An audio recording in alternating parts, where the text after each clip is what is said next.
മലബാറിലെ പ്രശസ്തമായ ശ്രീ മടിയൻകൂലം ക്ഷേത്രപാലക ക്ഷേത്രം ഈ വർഷത്തെ കലശോത്സവത്തിന് നാളും മുഹൂർത്തവും ജന്മകണിശൻ വിനോദ് കപ്പണക്കാൽ കുറിച്ചു. തൃതീയവേ പാപിയുദിഷ്ടമേവ ബ്രൂയം നിവേദ്യം ജലദോഷയുക്തം മന്ദേനഹീനം വിഹനം കുജേന ശവാദിദുഷ്ടം ശിഖിമാന്തി സർപ്പഹി എന്ന് പറഞ്ഞു. തൃതീയവേ പാപിയുദിഷ്ടമേവ, മൂന്നാം ഭാവരാശിയിൽ പാപഗ്രഹം നിൽക്കുകയോ നോക്കുകയോ ചെയ്ത് കഴിഞ്ഞാൽ ബ്രൂയം നിവേദ്യ വിഷയമുണ്ടാക്കുന്ന ചില പ്രയാസങ്ങളെല്ലാം പറയണമെന്ന് തന്നെയാണ് വീണ്ടും പറയുന്നത്. ചെയ്യുന്ന നിവേദ്യങ്ങൾക്കുള്ള പൂർണ്ണതയോ ചെയ്യുന്ന കർമ്മ വിഷയത്തിലേക്ക് ഉണ്ടാക്കുന്ന പ്രയാസങ്ങളോ ഇതൊക്കെയാണോ അതിൻ്റെ വിഷയം പറയുന്നത്. കർമ്മസ്ഥാനാധിപനാണ്. ലഗ്നരാശിയിൽ നിന്നും കർമാധിപത്യം വഹിച്ചതായ ഗ്രഹമാണോടെ ശുക്രൻ. ആ ശുക്രനും നിവേദ്യസ്ഥാനത്തിൽ രാഹുഗ്രസ്തമായിട്ടാണ് നിൽക്കുന്നത്. തമോഗ്രഹമാണ്.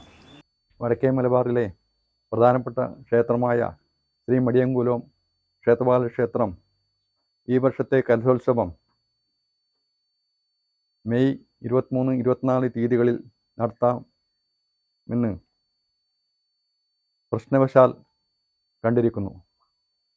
കലശോത്സവത്തിന് എല്ലാ ഭക്തജനങ്ങളുടെയും എല്ലാവിധ സഹായ സഹകരണങ്ങളും ക്ഷേത്ര കമ്മിറ്റിക്ക് വേണ്ടി അഭ്യർത്ഥിക്കുകയാണ്. മെയ് 23-24 വെള്ളി ശനി തീയതികളിൽ കലശവും അടോട്ട് കളരിയിലും കിഴക്കുങ്കര കളരിയിലും നടക്കുന്ന ഓലകൊത്തൽ ചടങ്ങ് മെയ് 20 ചൊവ്വാഴ്ച രാവിലെ 6:30 മുതൽ 7:50 വരെയുള്ള മുഹൂർത്തത്തിൽ നടക്കും.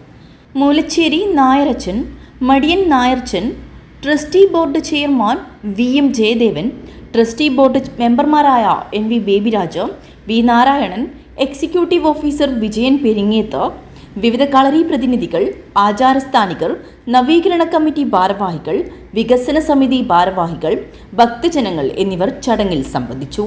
മെയ് 23 രാത്രി 3 കളരികളിൽ നിന്നുമുള്ള കലശങ്ങളും മണവാളനും മണവാട്ടിയും മാഞ്ഞാളമ്മയും അരങ്ങിലെത്തും. 24 വൈകിട്ട് കാളരാത്രിയമ്മ, ക്ഷേത്രപാലകൻ, നടയിൽ ഭഗവതി എന്നീ തെയ്യങ്ങളും അടോട്ട് മൂത്തേടത്ത് കുതിര, പെരളം വയൽ കളരി, കിഴക്കുംകര കളരി, മടിക്കൈ, പെരിയങ്കോട്ട് കളരി എന്നിവിടങ്ങളിൽ നിന്നും 6 കലശങ്ങളും എഴുന്നള്ളിക്കും. ആലന്തട്ട ആശാരി കലയാമ്പള്ളി ഒരുക്കും. പുന്നക്കാൽ ഭഗവതി ക്ഷേത്രത്തിൽ നിന്നും മീൻകോവയും എഴുന്നള്ളിക്കും. News bureau, Kanhangad.